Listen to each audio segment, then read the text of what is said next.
금요일 저녁 친구에게 연락이 옵니다. 오늘 모이기로 한 거 안 잊었지? 하는 메시지에 순간 심장이 덜컥 내려앉습니다. 사실 며칠 전부터 오늘 나갈 생각을 하면 벌써 기운이 빠지는 기분이었거든요. 결국 미안해. 오늘 몸이 좀 안 좋아서 다음에 보자. 라는 메시지를 보내고 휴대폰을 뒤집어 놓습니다. 그 순간 여러분은 죄책감이 드나요? 아니면 말로 표현할 수 없는 안도감이 밀려오나요?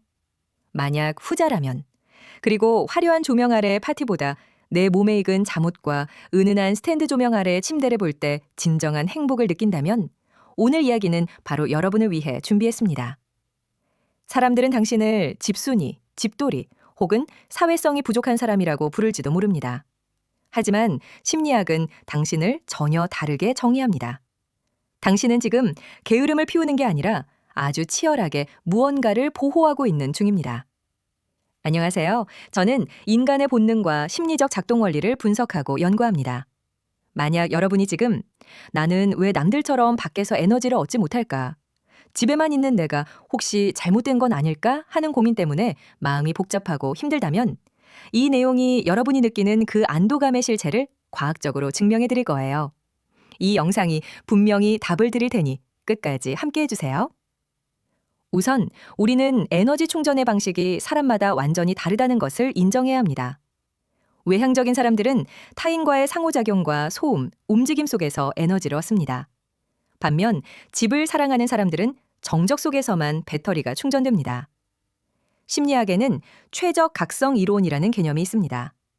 모든 인간은 각자 기분이 가장 좋고 효율이 높은 자극의 적정 수준이 정해져 있다는 이론입니다. 심리학자 도널드 헵의 연구에 따르면 어떤 사람의 신경계는 아주 작은 자극에도 민감하게 반응하도록 설계되어 있습니다. 이런 분들에게 외부 세계는 과잉 자극의 장소입니다. 길거리의 경적 소리, 모르는 사람과의 짧은 대화, 식당의 시끄러운 음악. 이 모든 것들이 뇌의 백그라운드 프로그램처럼 돌아가며 인지 에너지를 야금야금 갉아먹습니다. 한번 계산해 볼까요? 당신이 밖에서 3시간 동안 원치 않는 사교 모임을 가질 때 소모되는 심리적 비용은 업무 집중도 저하와 정서적 허기짐을 포함해 약 48시간 이상의 회복 시간을 요구합니다.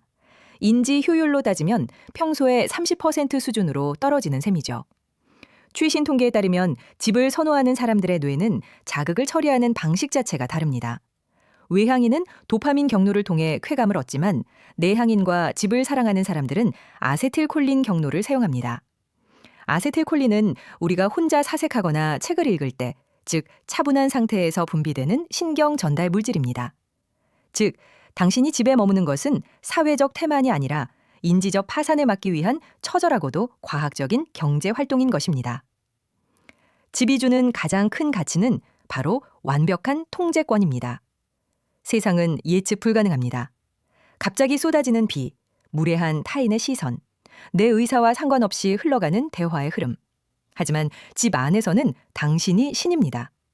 조명의 밝기, 실내 온도, 지금 흐르는 음악의 볼륨, 그리고 내 몸을 감싸는 이불의 감촉까지 모두 당신이 결정합니다. 특히 불안도가 높거나 매우 민감한 사람, 즉 HSP 성향을 가진 분들에게 이 통제권은 사치가 아니라 생존입니다. 밖에서 혹시 내가 실수하지 않았을까? 저 사람은 왜 나를 저렇게 쳐다보지라며 곤두서 있던 신경계가 현관문을 닫는 순간 비로소 무장을 해제합니다. 이것을 센츄어리 이펙트, 즉 안식처 효과라고 부릅니다. 2024년 멘탈 헬스 재단의 조사에 따르면 재택근무자 중 68%가 사무실의 정치적 갈등이나 불필요한 사교 압박에서 벗어나 불안 수치가 눈에 띄게 감소했다고 답했습니다. 집은 단순히 벽과 지붕으로 이루어진 공간이 아니라 우리 영혼의 방패막이인 셈입니다. 여기서 재미있는 반전이 하나 있습니다. 흔히 집에만 있으면 머리가 굳는다고 하죠. 하지만 연구 결과는 정반대입니다. 고독을 즐기는 사람들은 그렇지 않은 사람들보다 자기 성찰 능력이 40% 이상 높고 문제 해결 능력과 창의성이 월등히 뛰어나다는 결과가 있습니다. 위대한 아이디어는 시끄러운 바가 아니라 새벽 2시에 고요한 방 구석에서 태어납니다. 당신의 뇌는 아무것도 안 하는 게 아니라 외부 자극을 차단한 채 내면의 데이터베이스를 정리하고 새로운 연결고리를 만드느라 그 어느 때보다 바쁘게 움직이고 있는 중입니다. 헨리 데이비드 소로는 자신의 집이야말로 세상의 잡음으로부터 멀리 떨어진 우주 저편의 신비로운 장소라고 말했습니다. 혼자 있는 시간은 외로움이 아니라 나 자신과 데이트를 하는 시간이며 이 시간 동안 쌓인 통찰이 당신을 더 단단한 사람으로 만듭니다. 최근 포모 대신 조모라는 단어가 주목받고 있습니다. 인플루언서들의 화려한 파티 사진을 보며 나도 저기 끼어야 하나라고 불안해하는 대신 내가 저기 안 가서 정말 다행이다. 지금 내 방에서 마시는 이 차가 최고야 라고 느끼는 상태죠. 이것은 단순한 회피가 아니라 깊은 자기 객관화에서 나오는 자신감입니다. 내가 무엇을 할 때 진정으로 행복한지 정확히 알고 있다는 증거니까요. 2025년의 한 심리 연구는 조모를 실천하는 사람들이 삶의 만족도와 감사지수가 현저히 높다는 사실을 밝혀냈습니다. 남의 시선에 맞춘 기억을 만들기보다 나의 편안함을 재확인하는 것에 더 큰 가치를 두는 것. 그것이야말로 진정한 자아 존중감의 표현입니다. 하지만 여기서 우리는 냉철해질 필요가 있습니다. 지금 이런 생각 드시죠? 그래, 역시 나는 집이 최고야. 앞으로도 평생 안 나갈 거야. 하고요. 하지만 심리학적으로 우리는 한 가지 질문을 스스로에게 던져야 합니다. 나는 에너지를 채우기 위해 집에 있는가 아니면 세상이 무서워서 숨어 있는가 하는 점입니다. 만약 집이 나를 충전해주는 휴양지라면 평화이지만 밖으로 나가는 것 자체가 공포가 되어버렸다면 그것은 감옥입니다.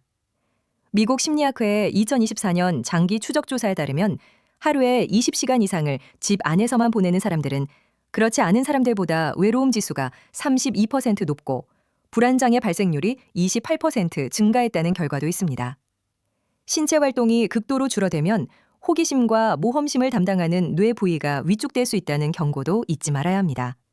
사회적 불안이나 과거의 트라우마 때문에 집 안으로 도망친 것이라면 그것은 회복이 아니라 고립입니다. 이 경계선을 구분하는 것이 당신의 심리 건강을 지키는 핵심입니다. 그렇다면 우리는 어떻게 이 집에서의 시간을 더 가치 있게 만들 수 있을까요? 뇌의 메커니즘을 이용하는 3단계 루틴을 제안합니다. 첫째, 의도적 고립의 시간을 설정하세요. 죄책감 없이 집에 머물기 위해 달력에 나와의 약속 시간을 표시하는 겁니다. 이 시간에는 누구의 연락도 받지 않고 내 에너지만 돌본다고 선언하세요. 이렇게 의도성을 부여하면 사회적 비용에 대한 부채감이 사라집니다. 단순히 할 일이 없어서 집에 있는 게 아니라 내 에너지를 관리하기 위한 경영 시간으로 정의하는 것이 중요합니다. 둘째, 감각의 풍요로움을 채우세요. 집을 단순히 잠자는 곳이 아니라 감각의 전시장으로 만드세요. 좋아하는 향에 인센스를 피우거나 가장 편안한 질감의 옷을 입으세요. 외부의 거친 자극에 지친 신경계의 여기는 안전해라는 신호를 시각, 후각, 촉각으로 끊임없이 보내주는 것입니다. 2025년 환경심리학 연구에 따르면 실내에 화분을 두거나 자연의 소리를 들려주는 것만으로도 뇌의 스트레스 반응이 20% 이상 완화된다고 합니다.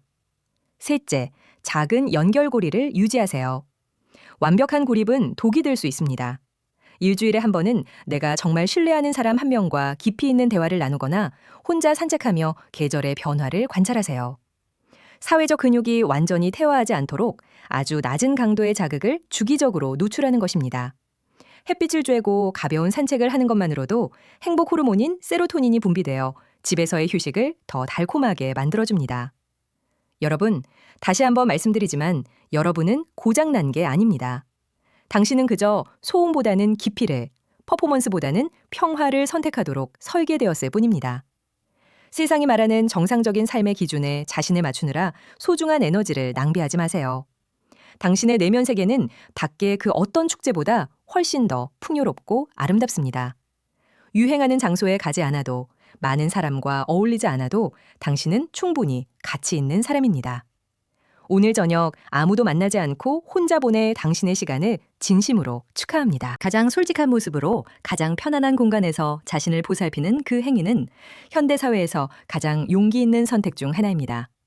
오늘 이야기가 여러분의 마음을 조금이라도 편안하게 해드렸다면 주변의 소중한 친구들에게도 이 진심을 공유해주세요. 그들에게 너는 이상한 게 아니야 라는 가장 따뜻한 위로가 될 것입니다. 다음에는 더 깊은 통찰이 담긴 분석으로 찾아오겠습니다. 시청해주셔서 감사합니다.